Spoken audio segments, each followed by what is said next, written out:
Hi there, this is Ratul Maiti. I'm one of the running enthusiasts, and we are, I can say, like maybe a little bit of like a running YouTube channel. And again, I don't want to sound like another YouTube channel because there are so many YouTube channels out there. But what we are here is like, we are about 40 plus year old marathoners and like running as well as um, running in not the athletes enthusiast, I would say that. And what we try to bring here is we want to share our running journeys because we are from Naperville, which is the southwest side of Chicago, and we run together, we have fun together, and we've been doing this for the last few years. And as we'll share through our stories, like we have so many people join us and like to see like how we train together, and we discover like what are some of our strengths, some of weaknesses. We help each other out, root for each other, as well as we run together, crush our PBs. And well, also joined by one of my fellow running enthusiasts, and he's a good athlete too. Is Kalyan. So Kalyan, say hi. And Hello, here is team. Kalyan. Okay, all right. And what we do is like why we are here. So we are here because we are a group of running enthusiasts who are like about 7 to 10 people, and it's like growing every year. Like what we've been sharing like in the last 2 3 years it's been going on. But we are here to share our journeys as well as talk about some of the challenges that we face that some of you can relate to, and then hopefully like one of you can join, and then also at the same time maybe be part of our running journeys. And even if you don't join, if you take some of our lessons learned that we are sharing, I'm going to be sharing like on this YouTube channel, and see like how we can improve. So about our YouTube channel name, I kept it a little bit like why we are doing it, and who we are, but at the same time, because we are from the southwest side of Chicago, we are in Naperville, and our group is called like Naperville Marathoners. And also want to say like we crush our goals together. We work together, we find our PRs, and every year there is at least one of us like gets a PR, if not everybody in the group. So that's how we are very very enthusiastic, and like to see like what Kalyan has to say. Kalyan, anything to add before we start? Yeah, thank you for the opportunity to be here, Ratul. Again, my name is Kalyan, as Ratul introduced me to. So I think Ratul gave a fantastic introduction. It doesn't need to be expanded any further. But if I have to add, like Ratul said, we run together, we have fun together, we crush the goals together. This is not exactly, I mean, if you're thinking this is another running channel, yes, it is in if you look at it from that sense. But there are many channels out there, and there are many excellent runners. There are many people who put their journeys through together. But our goal in putting together this podcast and putting together this channel is essentially to narrate, to say the story, give an opportunity to share our stories. And as like Radul said, our plus 40 plus guys, mid 40 guys, and how we all started very late. We didn't have any athletic background. Most of us didn't have any athletic background before. Most of us did not even walk a mile before we started our running journeys, and we kind of all started and we kind of all got together and share our struggles and share our inspirations and what keeps us moving. So the idea is to expand, share what we know. Again, this is not a wholesome one-stop shop for everything, but share our journeys and share the wealth and encourage everyone. If you can join us as part of the Neighborhood Marathoners, that is excellent.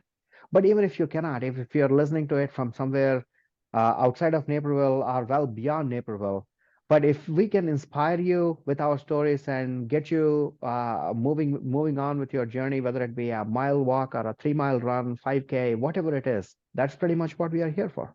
Yeah, yeah. No, you summed it up very well, Kalyan. And I missed a few points, but that's thank you for that.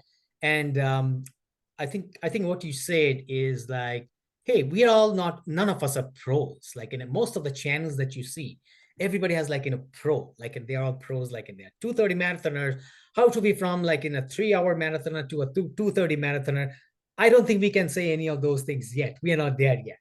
Okay, maybe there someday, but what we are bringing, like how we started our running journeys, how we love the running, and that's all of us, like, so what intend to do is, like, maybe one of those, like, in every podcast, every episode that we have, I would bring in like one of our members and share their stories and see how it resonates. So with that one, Kalyan, maybe I start with you today.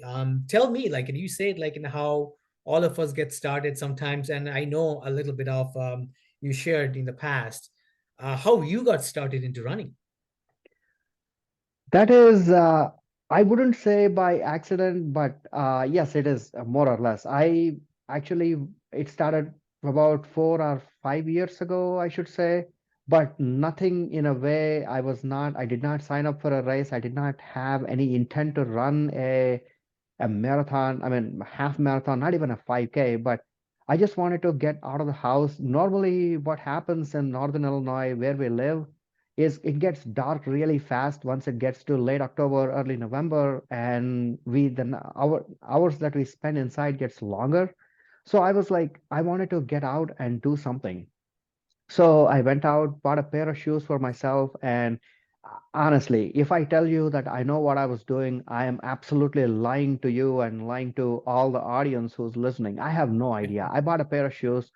I got the running coat, I mean, whatever the coat that I had, some gloves, and I wanted to go out and run.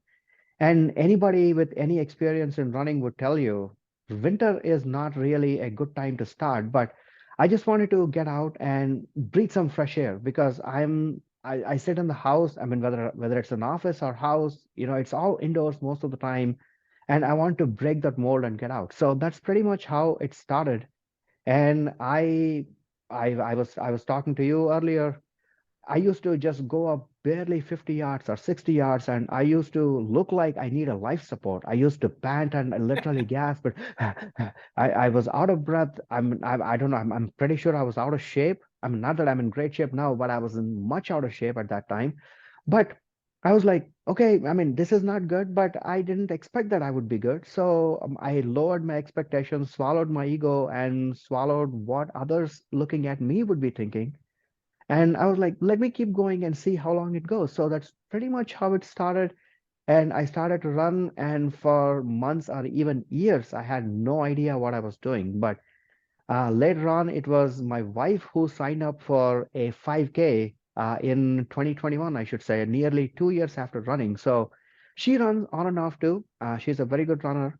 So I went out to scout. It's one of the local area races. So I went out to scout with her at that course and wanted to run a couple miles, like a couple days before the race. So I went and I ran a mile or two with her. And I mean, I didn't know, I didn't have a sports watch at that time. I can't keep the track on distance. I have my phone, but phone apps they're not really very accurate. I didn't have a Strava or any good Nike running or any of those good apps at that time. So I ran, and even a mile felt like, I don't know, I felt like I was running forever. So that's when I started to question everything. I've been running at that point in time in my mind, at least? I've been running for at least a year and a half, and I couldn't even do a 2 mile run without stopping. So that's kind of when I came back home that day, and I went out to support her on the course on 5K, and she crushed it. She did fantastic. And I came home and I was like, no, this is not very good. I don't even know what I was doing. So I signed up for a half marathon that fall, and that is pretty much how it started for me. And yeah, I ended up buying a smartwatch, and I did a little bit of searching and I ended up buying not a smartwatch, but a running smartwatch. I don't have an Apple Watch, but something very good. So yeah, that's pretty much my beginning of the running journey. So how about you, Ratul? How about you? No, I think Give our well, audience some before I get to introduction. that, I think would you say, like, your wife actually inspired you to run? Is that where it came from?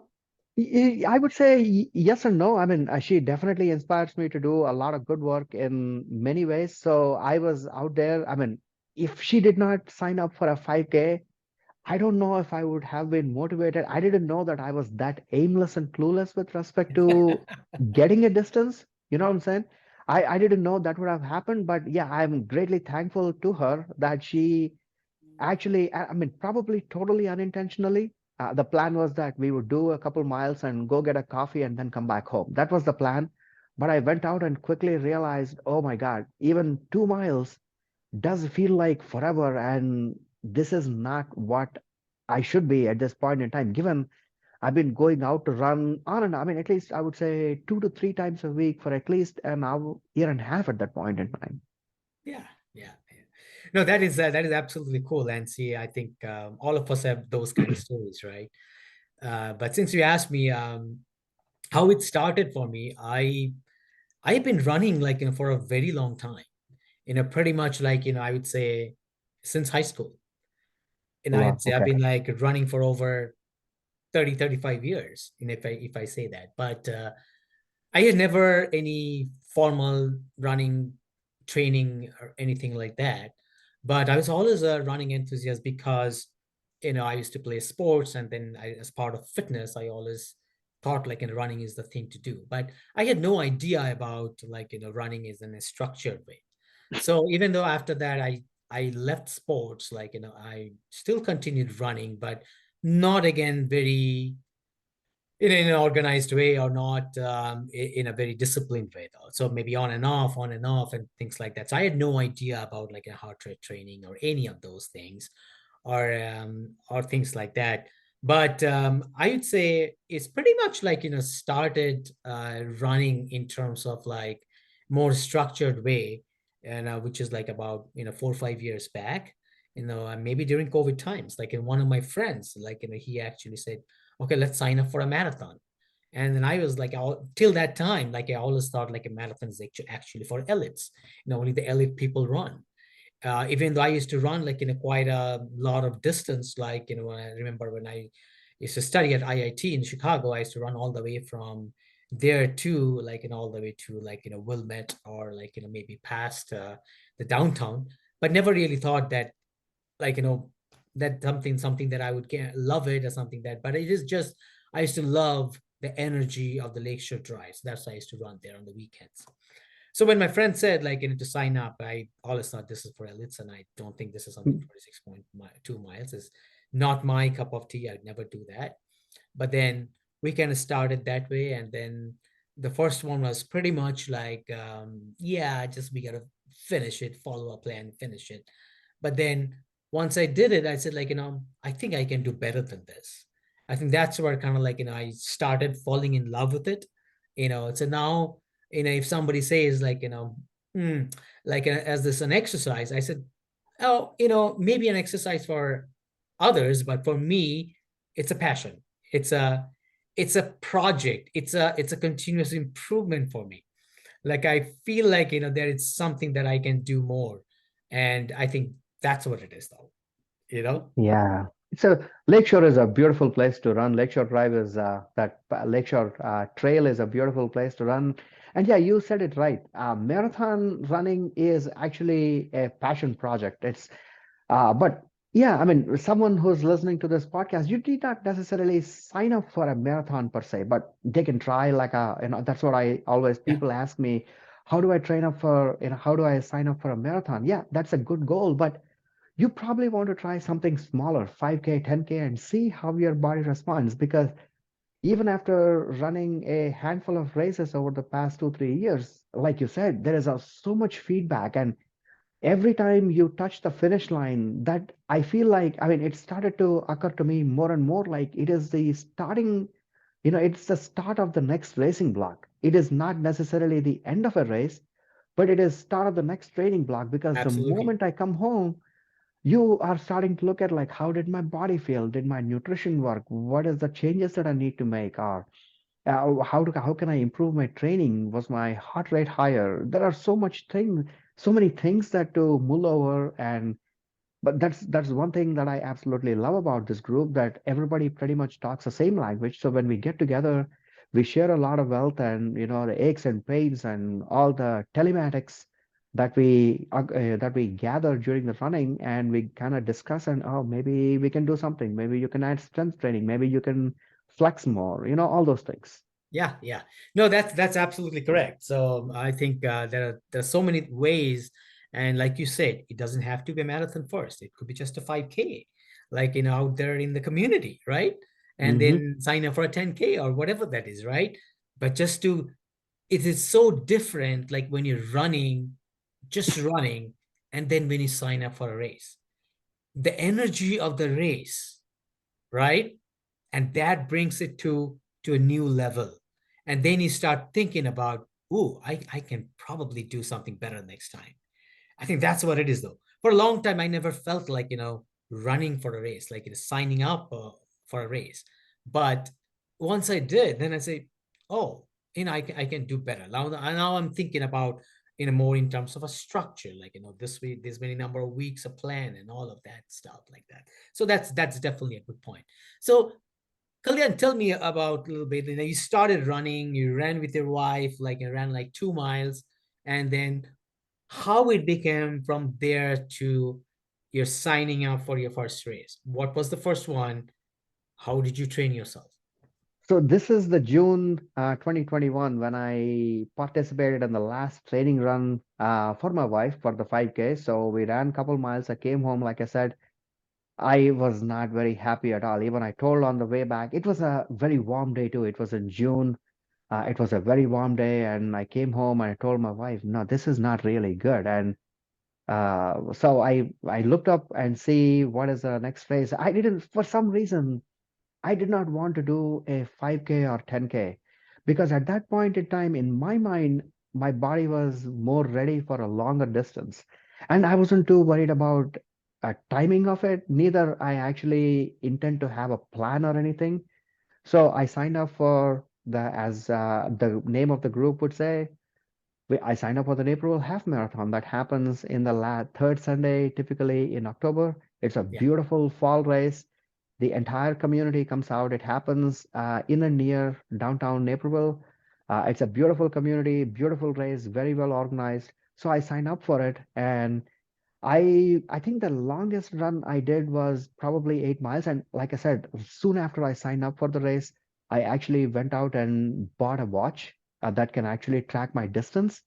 I did not know how to use the watch fully, nor do I know all the ecosystem that is involved in supporting the runs from, I mean, all the technical jargon like cadence and the foot strikes and the heart rate and the elevation gain and none of that. I have no idea, but I have a watch. At least I know when I mean, in my mind, I might be thinking like, oh, I've run a long distance. Maybe I ran 5 miles. I look at my watch, it will tell me 2.6 miles. I'm like, okay.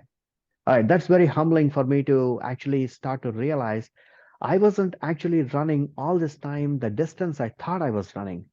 I was using a very rudimentary a standard app that comes on my phone, and whatever I quickly realized that app was putting out a distance roughly 20 to 25% more than what I was running, what my watch was showing me that I was running. So I was like, that's a humbling experience. But this was in June, July of 21, and I started to run. Like I said, I had no idea for paces that I should train, slow running or the speed work or fartleks or hill work or none of that. So I started to run. The longest I have run, I think, was 8 miles. That was pretty much it. And then came the race day, and it wasn't exactly go. I mean, I didn't even know what to expect. My primary goal was I wanted to cover the distance and get that medal in my around my neck. As you know, I'm a big fan of the medals. I love a medal. I want to celebrate that. I'm probably the only person, a grown-up guy, who has a medal around his neck the day after he runs. Not only the day he runs, but the day after. I adore my medals. So I wanted to get the medal. And I will tell you one simple example before handing it back to you.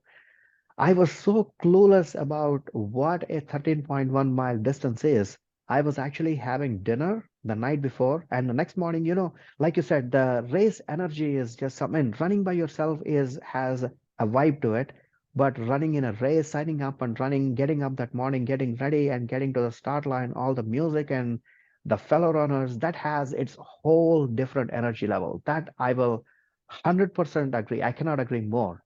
Yeah, yeah, So the right before I was sitting at the dinner table and I had no idea what a 13.1 miles is.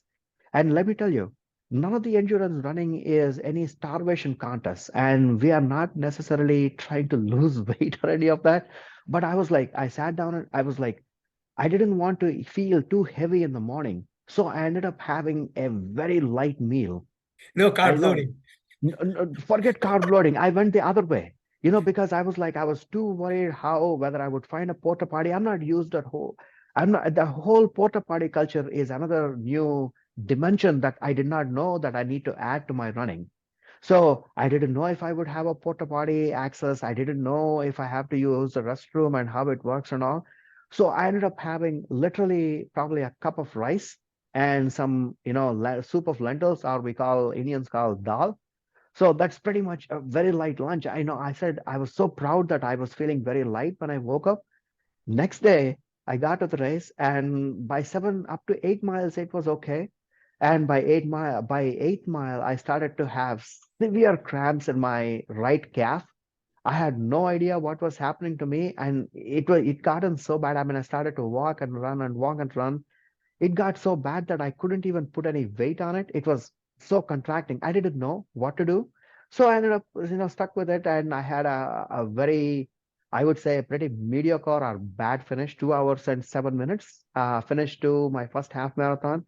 And I came home and I looked back at that experience. I was like, man, there is probably not a person in history who knew or who underestimated that 13.1 miles as little as I did. And I deserve that treatment. Whatever that my body gave me, I totally deserve it. I totally deserve to cramp and I totally deserve to have that really bad time. So that's pretty much how my signing up for the first race to finishing up the first race has happened. No, that's absolutely. I think everybody can relate to that. Whenever you're signing up for any of the races, like and especially like it's a mid distance, right? Forget about the marathon. Even if you are doing 10K also maybe then maybe it's okay, but half marathon certain because our body certain responds when it's close to 2 hours, right? Something about 145, 2 hours responds to something that way. And I think because at that time probably we did not know, a lot of us, like, and when you're starting out on a journey about like carb loading and all of that, how it affects the body, how it affects the energy and all of that. So what did you say, like, somebody in your neighborhood, somebody that you just seeing, like, who wants to run a half marathon, what would be your suggestion to them? So my first suggestion would be to go to your running store. You know your feet better. You probably have purchased many shoes. You might have even bought running shoes before. I'm not questioning any of that, the knowledge that you accumulated, not knowing your body and all that stuff. But my first piece of advice to anyone, whether they are couch to 5K or couch to half marathon, or they have even done a little bit of running, but they want to, sign up for a structured race. My first suggestion would be go to your local running store. There are Yeah. many in this area, but go to a running store. I mean, everybody who works at the store are usually very, very accomplished runners. They know running. They usually have a mini track or treadmill or both in their stores. They can analyze you. They can tell your gait, and you need a neutral shoe or shoe with a stability. They can give you a lot of suggestions, and they'll even measure your size because I Yeah. was wearing a nine size shoe for a long, long time, and it fit me just fine. It met my needs. But when I actually wanted to embark on this journey of not knowing what I was doing back in 2019, I went to a local running store, and that person who fitted me told, "You actually need a 10 size shoe." I didn't know this before. And I actually did way back, like more than a decade ago, I did a couple of 5Ks with, the corporate challenges that happen Yeah. in May. I did one of those and I felt miserable in whatever the shoe I was running. I didn't even know what shoe I was running in, but I didn't know. I mean, now it makes sense why I started and stopped and started and stopped with running. I mean, even though it was a very brief stint, because I didn't have the right shoe. Yeah. So You're the probably getting first a lot of thing. like in a black toenails too, right? Exactly, black toenails, and I mean, when you feel miserable after you run, I mean, I mean, even after having the best shoe, you might still not feel great. But if your foot is hurting, I mean, it's one thing to not feel great, but that oxytocin, that the hormone that makes us feel good, if that is missing, and if we are actually physically suffering after a run, like even a mile or two, the odds of us stopping is really high. So my first suggestion to anyone who's starting out, go to your local running store, let them size you up and let them suggest based on your running, your preference, what is a good size. And the biggest myth is, for many people who are not familiar, that running stores are more expensive. No, they sell the shoes at the same price as you see it online, and oftentimes they will actually even give you a discount if it is like a outgoing model or something, things like that. For most of the people who are starting out, including me, I bought a shoe from a previous year because that shoe was coming at like 30. I mean, he even told it's like $30 discount, and I would say this shoe would make no difference to you, and I believed the person who was selling me the shoe, and it worked out just fine. So go to a running store, and the second piece of advice I would give is, do not worry about what other people are thinking about you when you run, whether they are driving, Right. whether they are walking, whatever it is. Just keep doing what you're doing. If you're not feeling good about yourself, and if you look like you're going to throw up, or panting or coughing, just slow down, walk for a few seconds, and walk run and things like that, and keep at it, and know that you are doing a lot better out there than sitting on your couch and not doing anything, which is what I did up until the point I actually started to, I mean, I actually bought the shoe and went out. So, and no, the advice that come along with that is, if you can, if you have the access and the time to be able to join, the same running store that sold you the shoe probably has a running group, a support group, and all that stuff. They usually have couch to 5K, walk run programs, and things like that. So ask that person if they have a program in your area. And oftentimes they do. Most of the running stores have a very good off programs, and they're all free. So you can join that group and get into the rhythm with fellow runners, people who are in the same boat as you. And yeah, those two or three pieces of advice is pretty much what I tell anyone who is starting out with running.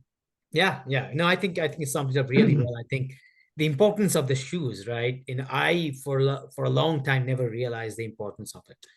I used to Yeah, run, with such a heavy shoe, and felt like, why my legs are feeling so heavy, because I had no idea. The same shoes I'll be walking around and also using for my run, and then just doing every stuff. And I had no idea how many miles. And I would look at it and said, okay, it's still the sole looks pretty good. And even though it's completely worn out. I know first time when I actually went to a running store, like you said, and they looked at it and said, you are actually running on the shoes? I was like, yes, that's what it is. And then so, are you injured? I said, no, never got injured. But say you might be very close to getting injured because you cannot run with these kind of shoes. And that's when I can realize the importance of, like, how it is, like, um, to get a good pair of running shoes like that fits your profile, fits your feet. And like you said, like, go to like in a local area, a lot of running stores there, you can find it. Once maybe that is something, you stick to it, or go out and find something that, if that doesn't work, that's why. And I think he also summed it up, like, it doesn't matter, like, just sign up for a race, do something, and then take it there, and then just run your usual thing, normal, and then just go easy. Doesn't matter what people are thinking about you. Just yeah, be there, enjoy it, right? I think first yeah, thing, first thing that is important is actually to love it, to get to the point of loving, and everything kind of comes all together from there. I think yeah, what we have in a group is all basically all of us kind of love running, and everybody yes. has a similar story, right? Absolutely. I So, mean, the two type of people that might see you when you actually run is, if you are a runner, like when I now drive around and see, it doesn't matter. That person might look like, yeah, she or he might be struggling, or whether they're struggling or whether they're flying. I have that appreciation that, hey, that person is doing something.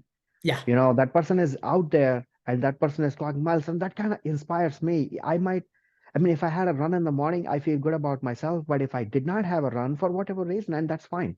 There yeah, are days, we all have families and we all have obligations, work and everything. And like you said, we don't get paid to run. So we yeah, have a lot of things that we need to take care. But that kind of inspires me. Oh, I saw that person running. So maybe I can, after when I'm done with my work, I can just go get even a couple miles in my neighborhood. Just because I signed up, I mean, I did a couple marathons, it doesn't mean every time I go out, it had to be a 10-mile run. No, even if you go out and get just that couple miles in your neighborhood, 2 miles, 3 miles, and just go out there and get that feeling of what it feels like to run, that's good. So yeah, just don't bother about people. And if you're seen by a runner, they will appreciate what you're doing. If they are seen but not by a runner and thinking that, oh man, that guy is going to fall to the earth, why do you care? Yeah. That you're already doing better than what that person is thinking in his head. And at the end of the day, after all these years, I can tell you 99.9% of the people I have never met, 99% of the times, I have never met anyone that I know when I'm running out there. Even in my own neighborhood, maybe they're seeing me from a window. I have no idea. Nobody ever commented on it. So it's okay. Yeah. Struggles are common. Just get out there, have fun, and enjoy the process. Yeah. No, that's good. That's absolutely good. So tell me, like, how, if anybody wants to reach out to you, and as runners, we love to log our runs. We love to share our runs. At least I do. Mhm. That's what.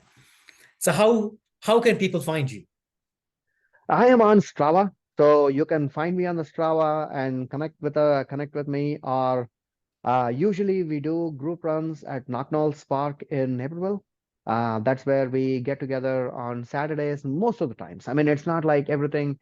If you are interested, you can comment on this video. We monitor this video and make sure if anyone is interested to join the group, we can give them the details. I mean, I didn't want to put the emails or phone numbers out in the sharing. You know what I mean? You know what I mean, for privacy reasons. But if you are interested in joining our group, running with us, or even connecting with us Yeah. for the little that we can share with you, just comment on the video that, hey, I'm live in the area. I want to be part of the group. Just let us know. We can add you to our WhatsApp group and you can be part of our running group. And yeah, we will, I mean, everybody has a start and that will be the start for you and we'll go from there. Yeah, yeah. No, that's very good. We can definitely, put it out there, as anybody, like you said, anybody who's interested, like, and they can reach out. Pretty much all throughout the year we run. Yeah. That's pretty much all Saturdays and the weekdays too. It's kind of difficult on the weekdays because everybody has their own schedule, but definitely on the Hmm. Saturdays, definitely at least 5, 6 people are definitely running, unless it's really, really bad. There's storm out there, like snowstorm, but pretty much, I would say that. But no, thank you for that, Kalyan. And there's a lot to talk. I know that we will get together again. Yes. We have more discussions because I, only covered your half marathon journey, but I would love to hear, like, how we transition from half marathon to marathon, and whether you have any plans beyond marathon, right? So Okay. we'll get there too. But I Yes. think, for now, I think we are good. Like, today as our first episode. Again, our channel name is Naperville Marathoners. We Marathoners. crush our goals together. Okay. Yes. So Yes. we hope to continue this episode. We love to hear your feedback. And anytime you have any questions, we can reach out to us. We can probably all run together, or like, and we can help out with any of the questions that you have. Okay. And we also have fantastic other groups too. I'm also looking forward to seeing other runners join this podcast and share their experience. And by the way, we also have ultra marathoners in the group and people who are, below 330. So we have a wide spectrum of distance and the speed running experience in this Yes. group, and we have a lot to share. So I'm looking forward to the episodes and I'm looking forward to this journey. So thank you for being letting me part of this episode today. All right. Thank you very much, Kalyan. Thank Thank you, you. and Have a bye. good one. Yeah, bye. Bye.